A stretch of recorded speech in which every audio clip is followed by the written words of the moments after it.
Hello there, YouTube. I'm once again on my way home from work. There's the Cowlitz River down there. Whoa, that's a little bumpy. This is West Side Highway. Man, you flat get some seat bouncing out of them. You should put some warnings about that. Thank God I did the suspension mods I did to this thing. But anyway, West Side Highway. It's one of the routes I can take. This is the west side, driving down the west side of I-5, heading north. It'll take me through Castle Rock and into Vader eventually. Anyway, this is my first vlog with my new Shoei Helmet. I bought the Qwest, which is supposed to be a nice quiet helmet. It is quiet to me. I still hear the rush of air that slips past this fairing or shield and rushes down the side of the helmet. But it is so much quieter than the HJC. I hope that the sound quality is better. I know it's not resonating in my head like it was. It is so much nicer. Got a nice wide field of view. Almost no peripheral obstructions like the HJC had. I cannot, that's one of the things I can't stand about a full face helmet, is you're usually restricted.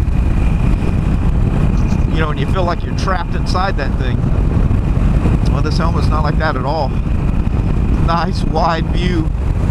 Although, you know, strangely, looking at the two helmets sitting side by side, it doesn't look like that the Shoei has any bigger hole than HJC. But wow, the field of view is phenomenal. Feel nice and open, and it, you know, it has a little bit of where it comes across, you know, my forehead. I like it where I can, you know, some of them are so wide that you lose that kind of a natural sunshade that a helmet can have, where you kind of tilt it down and block some of the sun at certain times of the day, certain lighting.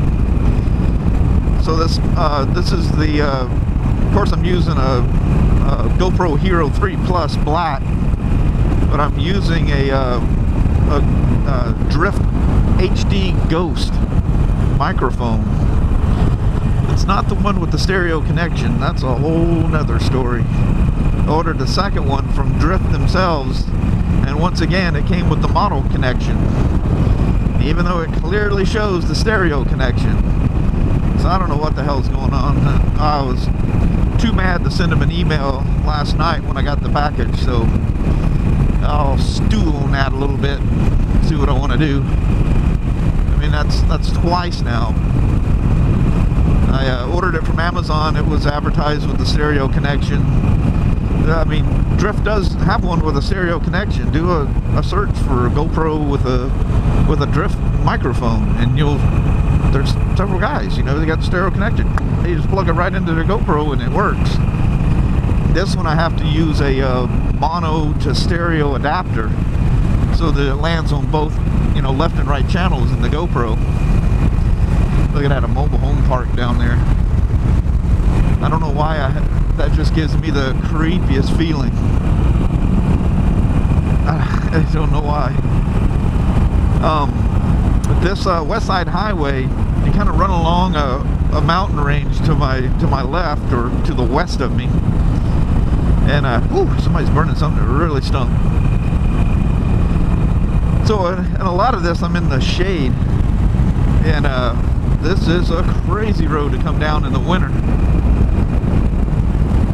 So this is 70 miles an hour, to give you an idea. Man, to me, I hope the mic is picking up the same that I hear. The sound is so much quieter. I mean, it's not as quiet as if I was wearing the other helmet with earplugs, but oh man, it's just either the shape of the helmet or the material used. It's not resonating that sound. I mean, that other one would resonate sound like a tuning fork. It was the craziest thing. And like when I rode the 72, You could not wear that HJC helmet without earplugs, because it's like the sound would come up underneath the helmet and just oh man, it would just amplify the sound.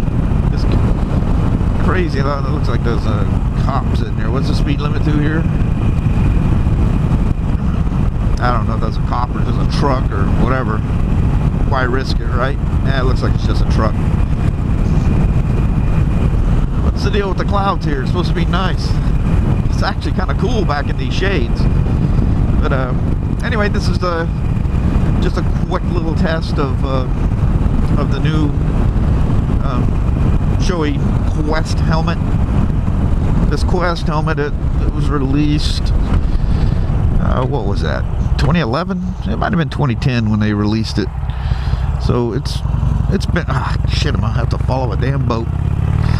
So it's been around for a few years already, this model. And it looks like the only thing they change from year to year is you know, color schemes. They got some pretty cool color schemes. They look badass.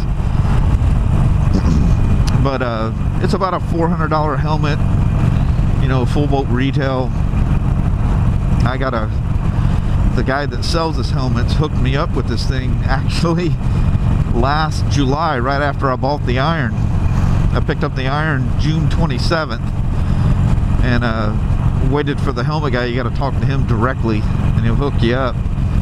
Well, we've changed computer systems and other things, so that invoice for that got gone. But the parts manager hooked me up. I think he actually made me a better deal than the helmet guy was doing, which is cool.